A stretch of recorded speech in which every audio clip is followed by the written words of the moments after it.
Retrosynthesis with aldehydes and ketones. So we've gone through the whole chapter now, and we started off with a review of a bunch of synthesis reactions for aldehydes and ketones, and then we went and did a bunch of reactions of aldehydes and ketones, and now we've got to put it all together and figure out some of these retrosynthesis problems. We'll go through several. Now, this lesson is part of my organic chemistry playlist. I'm releasing them weekly throughout the school year. So if you want to be notified every time I post a new one, subscribe to the channel, click the bell notification.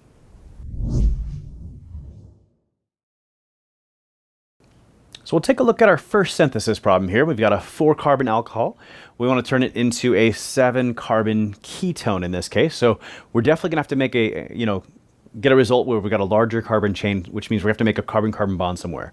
And just keep in mind that your two most prominent ways of pulling that off are either acetylide addition or Grignard addition. So we'll keep that in mind. In calling this retrosynthesis, we often try to work these backwards, and convenient enough, this whole chapter is about ketones and aldehydes, and we started this chapter off with a review of the synthesis of ketones and aldehydes. And so let's take a look at some of those ways we learned to make ketones. Well, one of those ways we learned to make a ketone was from like an internal alkyne in this case. And the alkyne could have either been in this position or this position, just had to involve that carbon where we want the ketone to end up. So in this case, we needed a 7-carbon internal alkyne. So with 4 carbons, 1, 2, 3, 4. So 1, 2, 3, 4, and then 3 carbons total on the other side, like so. And reagent here would have just been aqueous sulfuric acid. So for an internal alkyne, you don't need the mercury. So that's acid catalyzed hydration here. Problem with this, though, is that with an internal alkyne, neither side is more substituted than the other, so Markovnikov and anti-Markovnikov doesn't mean anything. And so you could end up with the carbonyl in this position, which would be the ketone we want, but you could end up with the carbonyl on the other side, which is not the position we want. So at best, we're probably going to get like a 50% yield if we use this, and that's not usually a great yield for a retrosynthesis problem. So another option, we know how to turn a corresponding alcohol into the ketone in this case. And in this case, it's a secondary alcohol being oxidized to a ketone. And you guys learned with the secondary alcohol, it doesn't matter if you use the weaker oxidizing agent or the stronger, PCC or chromic acid. And it's just a lot easier to write PCC, so that's what I'm going to do.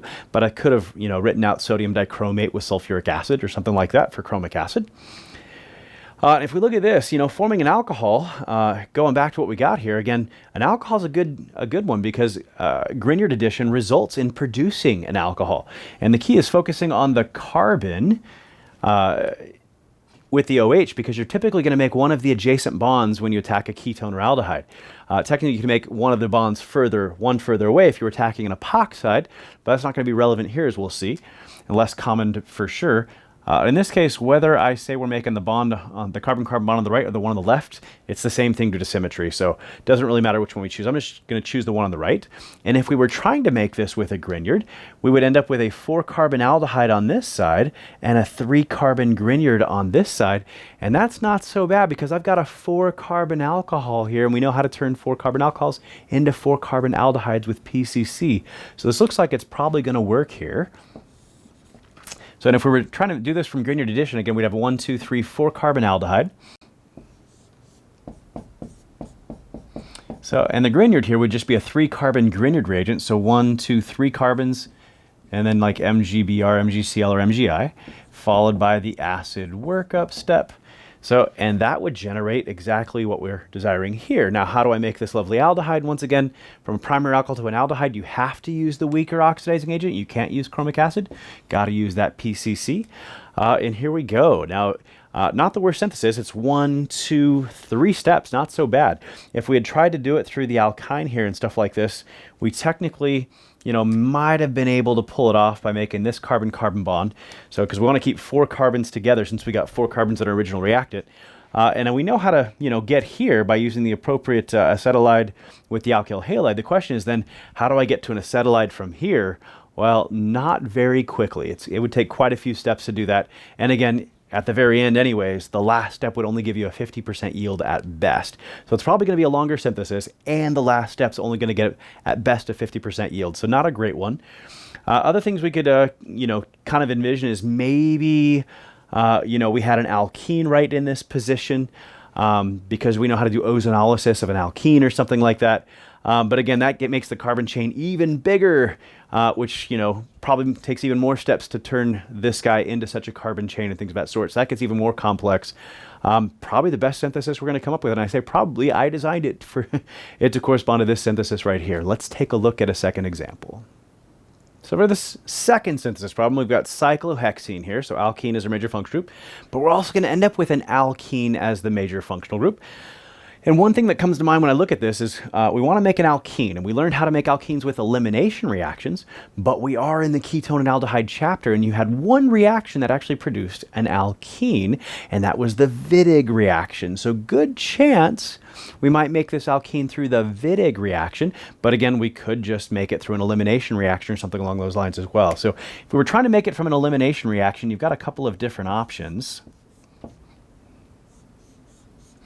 So you might want to have a good leaving group, say, in this location or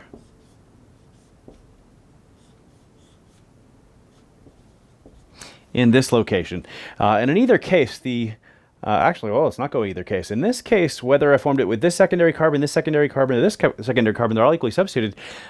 All were equally likely, and so they, you might get some of this, but you might get the alkene forming in one of these two positions as well. So not a good option here. Let's get rid of him. So for this one, though, this would be the more substituted side, and it could potentially lead, indeed, right here. That would be the Markovnikov product. And so in this case, we just use a regular, non-bulky strong base like sodium ethoxide to pull that off, and life would be good. So that is possible. So, the question is, can we make this corresponding alkyl halide? Well, to get the bromine on that carbon is going to prove very difficult. So to get a bromine on that carbon, it's not naturally going to go there in a free radical halogenation, so it would want to go on the tertiary carbon instead. But you could get a bromine there if you already had an alkene right here, but that's what we're trying to get. And so there's not going to be a great way to get this alkyl halide unless we could have this alkene beforehand, which then begs the question, why are we trying to have this alkene before making this alkene? So that's not going to fly either.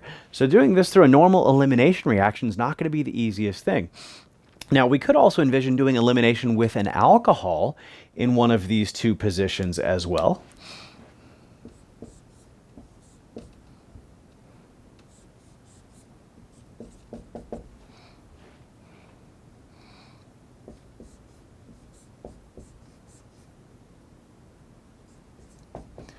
Because we know how to do elimination of an alcohol with concentrated H2SO4. And if we do it here, again, we have the same problem where they're all equally substituted. All adjacent locations are equally substituted, so you're not going to get a good yield of the one that you want.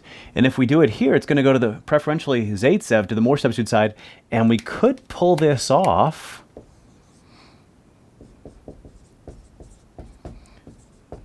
with dilute how about concentrated H2SO4? Dilute would go the other direction. Potential, actually, it wouldn't even make this, it would make this. So we want concentrated H2SO4 to shift that equilibrium towards the alkene. So that is possible. So this alcohol could be one of the things we shoot for. Or let's talk about that Wittig as well here for a minute. So if we were trying to do this with that Wittig, so we'd be trying to make this carbon-carbon double bond. And if you recall, the Wittig actually converts a carbon-oxygen double bond into a carbon-carbon double bond. So, and whichever side is the less substituted side, this is the side you wanted to kind of have be starting from an alkyl halide, which becomes the phosphoylide, and the other side would have been the aldehyde or ketone. So in this case, from our six-membered ring, which relates to what we see in our reactant, it would have been the corresponding six-membered ring ketone, cyclohexanone, and then we would have added a 1, 2, 3, 4 carbon phosphoylide. So 1, 2, 3, 4, PPH3, that phosphoylide right there. So we could pull that off, and notice we don't actually have to make the phosphoylide. We're just going to have a ready-made prepared phosphoylide, add it with the ketone, because the key is, which, the reagents that we have to actually produce are the ones that we can actually make from our original reactant. So we can make this guy, we can't actually make this guy from our original reactant with any kind of ease. I'm sure there's a way to pull it off. In fact, I'm positive there is, but it would take a bunch of steps. So, but in this case, we're just going to throw that ready-made phosphoylide in there and be good to go. So the question is, can we make this corresponding ketone? So, well, in this case, to make that ketone from this guy, in all likelihood,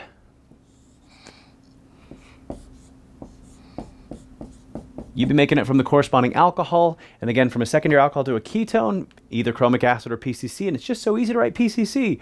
But I'll be a little less lazy and give you an example where I write chromic acid instead. And we could do that. And then turning the corresponding alkene into an alcohol. So that's just addition of an H and an OH to an alkene. And in this case, because both sides are secondary carbons, it doesn't matter if we, Markovnikov and anti-Markovnikov doesn't mean anything. So whether you want to do like acid catalyzed hydration or oxymercuration demercuration or hydroboration oxidation, they're all going to give you this product. And so it's just easy to write acid catalyzed hydration with dilute H2SO4, and that's the whole synthesis in 1, 2, 3 steps. That's a good synthesis. Let's take a look at potentially trying to make this lovely alcohol here. And again, I know I've got to form a carbon-carbon bond if I was trying to do this, and it would be this one right here. And on one side, it does involve an alcohol. And if it does involve an alcohol, that means I could potentially be making that through a Grignard. So again, if right where you're forming the carbon-carbon bond, one side's an alcohol, that would be the side that was like an aldehyde or ketone in a Grignard reaction. And so maybe we can make this guy and make this into a viable synthesis. The way we'd pull this off, though, is we'd have to add... Let's make this a little less cluttered. Let's get rid of this guy.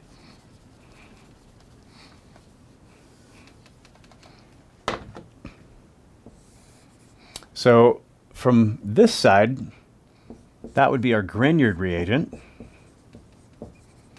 And then we'd be adding a 1, 2, 3, 4 carbon aldehyde.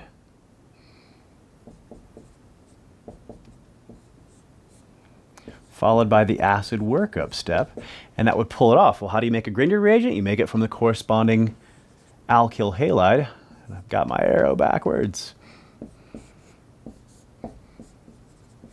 And just add magnesium in either ether or THF as your solvent. So the question is, could we make this corresponding alkyl halide from our alkene? And yeah, we totally can. That's just the addition of H and Br. And again, this thing is symmetrical, and so it doesn't have to worry about, Markovnikov or anti-Markovnikov. So in this case, we just either add HBr or HBr and peroxide. They would work equally well to pull this off. And that would be a 1, 2, 3, 4-step synthesis, which is not terrible, truth be told. So we've got options of 1, 2, 3-step synthesis or a 4-step synthesis.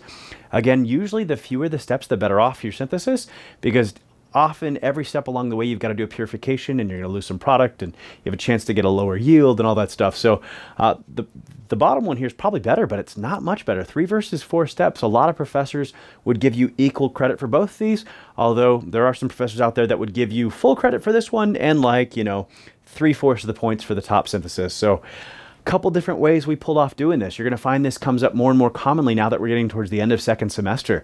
So with all the reactions we're now adding to your belts, you're going to find that there's not always just one right synthesis answer. So sometimes for some of these retrosynthesis, there's multiple ways of coming up with your correct product that are similar in the number of steps, and often then you'll see answer keys on exams and stuff like that that have more than one right answer.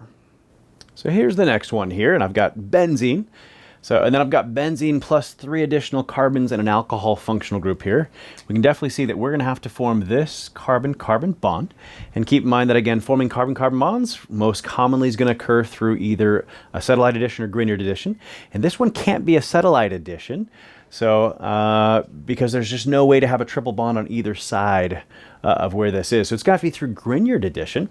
And one side's an alcohol, which is a big clue. And in this case, the side that's the alcohol used to be a ketone or aldehyde. In this case, a ketone.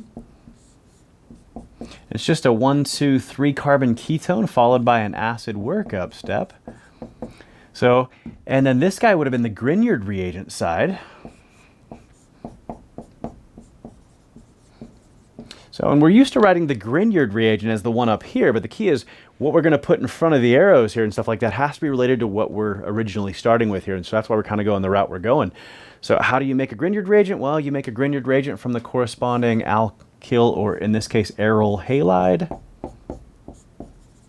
And just adding magnesium and ether, or magnesium and THF as your solvent, good polar aprotic solvent. And then finally, how do you turn benzene into the corresponding aryl bromide? So that's one of your EAS reactions here. And so in this case, you guys learned that Br2 FeBr3 does electrophilic aromatic substitution, replacing one of the hydrogens with a bromine, and there's our synthesis. So 1, 2, 3 steps. So pretty straightforward, and not a lot of options for how else to pull this off. Let's look at another example.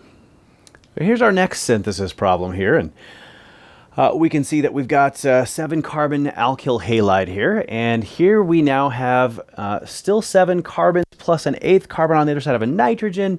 So alkyl halides are pretty much our only functional group on the reactant, and this functional group here, you have to be like, what is that? Well, with a carbon-nitrogen double bond, that is an imine.